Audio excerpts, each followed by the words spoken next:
नमस्कार, मैं हूं आपके साथ रिंकी वाजपेयी। आप देख रहे हैं एस भारत 24 न्यूज। आइए बात करेंगे आज की कुछ प्रमुख खबरों की।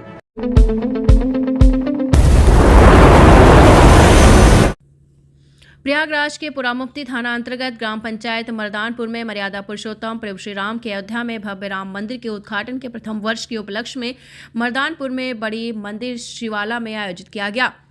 कार्यक्रम के आयोजन में सुंदरकांड कराया गया, प्रसाद भी वितरित किया गया और भव्य तरीके से गेट भी सजाया गया। कार्यक्रम के इस मौके में शानदार रंगोली भी बनाई गई। रंगोली बनने के लिए छोटी छोटी बच्चियों ने बनाई रंगोली और मंदिर को भव्य तरीके से सजाया गया, जिसमें इस कार्यक्रम के मुख्य अतिथि राजेंद्र कौशल के द्वारा मंदिर में 1100 दिया सरसों के तेल से जलाए गए और इस कार्यक्रम के उपाध्यक्ष राजकुमार कौशल, राजू भाई व अनुज राजपूत, हिमांशु विश्वकर्मा और छोटू गुप्ता आदि लोग रहे हैं।